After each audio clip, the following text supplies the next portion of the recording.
नमस्कार, रेश्मा किचनमध्ये आपल्या सर्वांचं मनपूर्वक स्वागत आहे। आज आपण ना मस्त अशी पाहतो आहे की तोंडात टाकताच विरघळणारी अशी खोबऱ्याची बर्फी। तर इथे पाहत आहे मस्त अशा ओल्या खोबऱ्यापासून बर्फी। तर व्हिडिओ आवडला तर लाईक करा, शेअर करा, सबस्क्राईब करा। सबस्क्राईब केल्यानंतर शेजारी बेल आयकॉन दिसून असतं त्याच्यावरती क्लिक करा, जेणेकरून मी जे व्हिडिओ टाकते त्यांचा नोटिफिकेशन तुम्हाला येऊन जाईल। तर इथे आपल्याला ना खोबरं पांढरं शुभ्र तुम्ही जसे असेल, तुम्ही साल नसेल काढली तरी चालणार आहे। तर आपल्याकडे खोबरं जे अवेलेबल आहे ते घ्यायचं आणि इथे काय करायचं, मिक्सरमधून मी बारीक फिरवून घेतलेलं आहे। आता किसणीने किसलेलं खोबरं आणि मिक्सरमध्ये फिरवलेलं खोबरं फरक असतं, त्यामुळे मिक्सरमध्ये वाटण करून घ्यायचं आहे खोबऱ्याचं आणि मग त्याच्यामध्ये आपल्याला 1 वाटी साखर लागणार आहे। 2 वाटी आपण इथे मोठे खोबऱ्याचे घेतलेले आहेत। तर तिथे आपल्याला म्हणजे वाटी आपली स्टीलची वाटी भरून इथे मी 2 वाट्या इतकं खोबरं घेतलं, त्याच्यातच आपल्याला लागणार आहे 1 वाटी भरून साखर।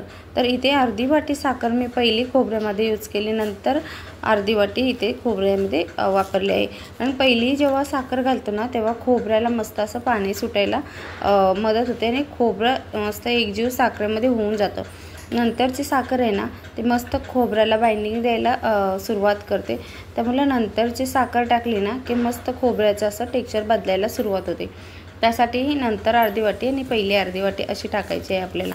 तर ही आता मस्त असं बॅटर केव्हा तयार होतो तेही दाखवणार आहे। अजून बॅटर आपलं तयार झालेलं नाही आहे, नंतर आपण हे बॅटर तयार। तर हे एक संघ हलवून झाल्यानंतर ना मस्तपैकी आपण जेव्हा पाहतो ना तर कढई सोडायला सुरुवात होते आणि कढईला साखरेचं लेयर्स तयार होतं पांढरं असं। पहा पहिली कढई कशी होती आणि आताची कढई कशी आहे। तर पांढरं जेव्हा भाग तयार होतं ना कढईला तेव्हा समजायचं आपलं बर्फीचं बॅटर तयार आहे। आणि त्याच्यामध्ये थोडीशी विलायची पावडर घातली, तुम्हाला ड्रायफ्रूट्स असले तर ड्रायफ्रूट्स घालू शकता। मग इथे आपण ना एका ताटाला तेल किंवा तूप लावून घ्यायचं आहे आपल्याला बर्फी थापण्यासाठी। आणि इथं बॅटर पहा आपलं पूर्णपणे तयार आहे, त्याच्या आधीच ताटाला तेल तूप लावून घ्यायचं। आता इथे गॅस बंद करून घ्यायचं आहे, पूर्ण कोरडं झालेलं आहे आणि मस्त अशी कढई सोडलेली आहे। नंतर गॅस बंद करून घ्यायचा आणि मग इथे कढई काढून आपल्याला ते बॅटर सगळं याच्यामध्ये ताटामध्ये काढून घ्यायचं आहे। मस्त असं आपलं थापे वडी तयार होऊन जाते आणि टिकायला पण असतं आणि मऊ सूत तोंडात टाकताच विरघळणारी अशी खोबऱ्याची वडी। कारण आपण इथे खोबरं आहे ना मिक्सरमध्ये वापरून घेतले बारीक करून, त्यासाठी ही छान अशी वडी आपली तोंडात टाकताच विरघळते। कुठेही आपल्याला त्या वडीचे तुकडे वगैरे खोबऱ्याचे गावत नाही, मस्त नरम सूत अशी वडी तयार होते। तर मी इथे ताटाला तेल लावून घेतलं होतं, त्याच्यामध्ये आपल्याला इथे थापून घ्यायचे। आता तुम्ही पळीत्याने थापू शकता, एखादा चम्मच घेऊन किंवा वाटीला तूप लावून त्या वाटीने। तर मला इथे प्लास्टिकचे पिशवीने मी तेल लावून घेतलं, हातामध्ये घातली, चटकाही लागत नाही आणि मस्त अशी झटपट थापली पण जाते वडी। या पद्धतीने मी ही वडी थापून घेते। मग कुठेही आपली वडी तुटत वगैरे नाही आणि हे ना पटपट करायचं असतं, कारण वडी आहे ना थोड्या वेळानंतर कोरडी पडते। कोरडी पडायला सुरुवात झाली ना की वडी मस्त थापल्या जात नाही आणि आपल्याला कापायला पण नंतर कठीण जाते, कुस्कर होतं त्या वडीचा। त्यासाठी या पद्धतीने तुम्ही लगेच आहे ना थापून घेऊ शकता, कारण वाटीनेही वेळ लागतो, चम्मचनेही वेळ लागतो आपल्याला। तर असंही आपल्याला पिशवीने मी पटपट इथे थापून घेतलेले आहे। या पद्धतीने आपली वडी अशी, आणि जेवढी जाड हवी जेवढी पातळ हवी तेवढी आपण ही इथे थापून घ्यायची आहे।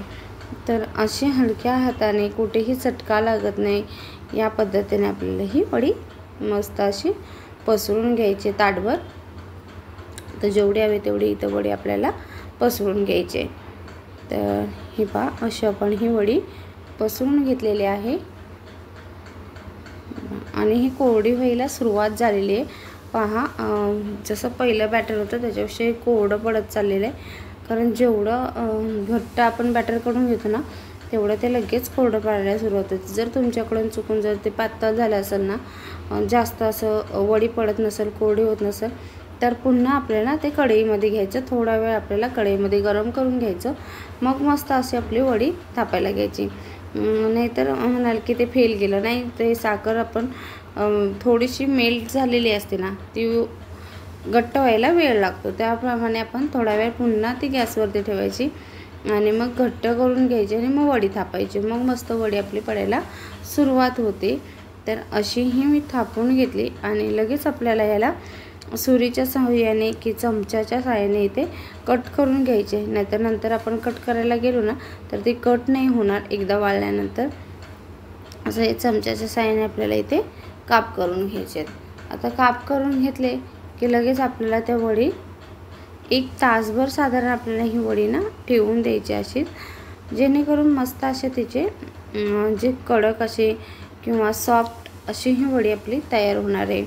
एकदम कडक हवी असेल तुम्हाला वडी तर ती थोडा वेळ अजून तुम्हाला ती कंटिन्यू हलवून मग ही वडी तुम्ही खवा वगैरेही वापरू शकता. पण ही अशी वडी केली ना तर ती टिकते. खव्याची वडी जास्त दिवस टिकत नाही. तर ही अशी खोबऱ्याची आपण 3 साहित्यापासून बनवली आहे आणि झटपट होणारी वडी आहे. खूप वेळ पण लागत नाही आणि खूप गॅसही जात नाही. इतकी सोपी आणि मस्त अशी वडी होते तयार. तर या पद्धतीने आपण हे ज्या साईजचे पाहिजे त्या साईजचे आपण इथे कट करून घ्यायचे. तर अशी ही कट करून घेतली आहे मी वडी.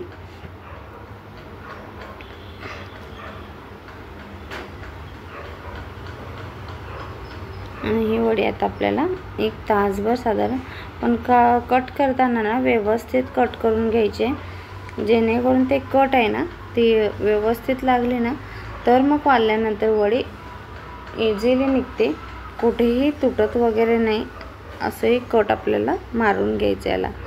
हे पहा आणि पूर्ण अशी कोरडी पडायला मस्त अशी सुरुवात झालेली आहे. त्यामुळे आपल्याला ही आता ठेवून द्यायची. तुम्ही पंख्याखालीही ठेवू शकता. आणि ही पहा आपली 1-2 तास जेवढी ठेवायची आहे तेवढी ठेवायची. आणि ही पहा अशी मस्त अशी वडी आपली तयार झाली आहे. तर ही पातळसर वडी थापून घेतली होती. तर ही अशीच चमच्याच्या साहाय्याने एखाद्या ठिकाणी मोकळी करून घ्यायची. आणि ही आता वडी आपली तयार आहे. तर बघा कशी वाटली तुम्हाला पण.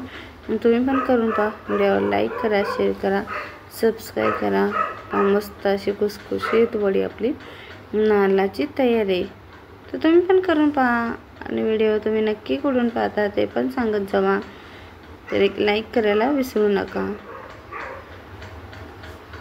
आणि पहा आपली वडी तयार आहे. पूर्ण व्हिडिओ पहा. व्हिडिओ पूर्ण पाहिल्याबद्दल खूप खूप खूप खूप मनापासून धन्यवाद. अशी ही पहा मऊ पण वडी, खुसखुशीत पण वडी अशी तयार होते.